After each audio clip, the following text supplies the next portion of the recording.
This is OwlUp, where learning happens in minutes, not hours. For a deeper journey, explore all our courses at owlup.co. Now, let's dive in.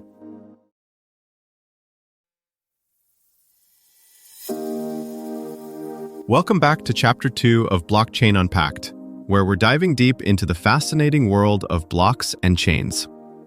In this episode titled Demystifying Consensus Mechanisms, we'll break down the different types of consensus mechanisms that keep blockchain networks secure and functioning.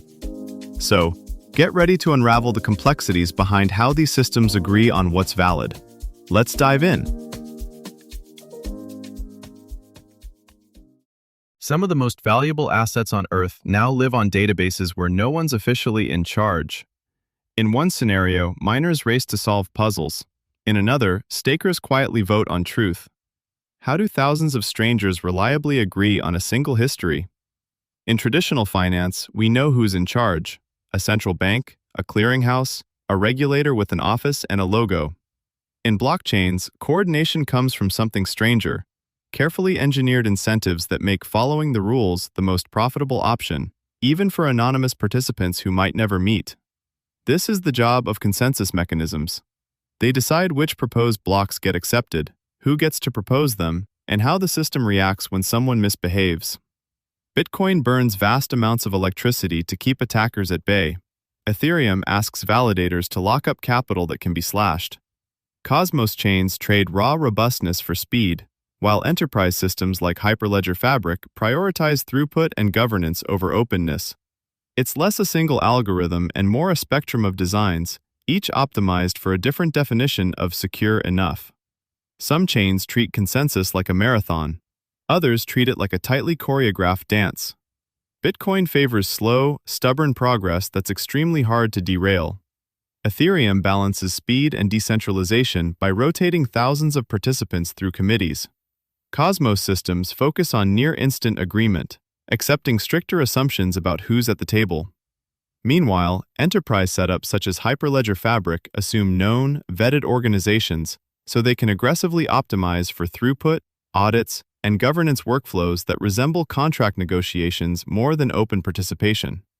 Consensus starts with a simple question: whose version of events do we trust when messages can be late, lost, or forged?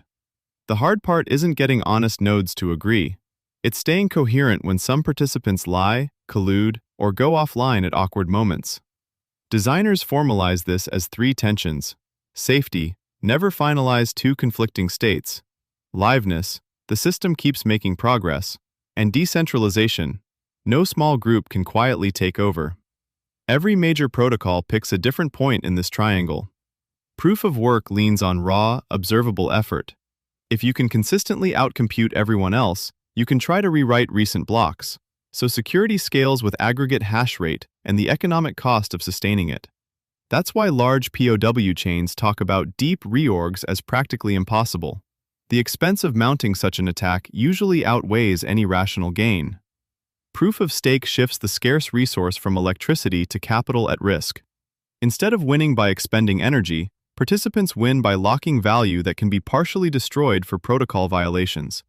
It's less about who worked hardest and more about who has the most to lose by cheating. That opens space for richer penalties. Double signing, equivocation, and long-range attacks can all be discouraged by precisely targeted slashing rules. BFT-style protocols, like those in many Cosmos networks, approach the problem as a carefully timed series of rounds. Validators exchange votes under strict timeouts. If enough weighted signatures appear in the right sequence, the block is irrevocably confirmed in seconds. The trade-off: they assume a bound on how many participants are faulty and how slow the network can be. Permission systems such as Hyperledger Fabric push this further. Because the participants are known institutions with legal identities, consensus can safely rely on smaller committees, crash fault-tolerant algorithms, and explicit governance to resolve edge cases. Much of the innovation there is not just how fast can we agree, but how easily can auditors reconstruct why we agreed the way we did? Ethereum's post-merge design shows how consensus details shape real outcomes. With 12-second slots and rotating committees, It can finalize user transactions quickly while spreading power across thousands of independent operators, from solo stakers to institutional custodians. Cosmos chains go further on latency. A DEX on osmosis or a cross-chain bridge hub can lock in state changes in 1 to 2 seconds, which is crucial when prices move in milliseconds and arbitrage depends on predictable finality. In more regulated contexts, a supply chain network built on Hyperledger Fabric might let only vetted logistics firms and banks run nodes, then lean on Raft to confirm purchase orders, IoT sensor events, and customs clearances at very high throughput. If you like travel, think of it as different transport modes. POW is the ocean freighter, slow, incredibly hard to stop.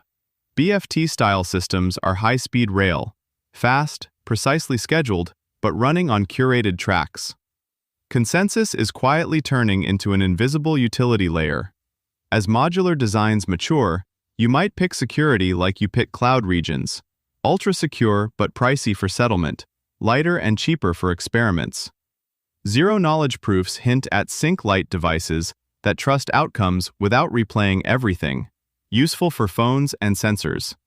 And as post-quantum cryptography lands, the most resilient networks will be those that can swap cryptographic parts, like upgrading a lens on a camera. Your challenge this week: whenever you use a digital service that just syncs, a team chat, multiplayer game, rideshare, even your bank app, pause and ask, if no single company ran this, what rules and incentives would keep everyone honest? As new consensus designs emerge, that question may shape tomorrow's markets as much as today's code. This was OwlUp, your daily step forward. This series continues with more chapters on OwlUp.co. Visit OwlUp.co to access the complete course and continue your learning journey. See you there!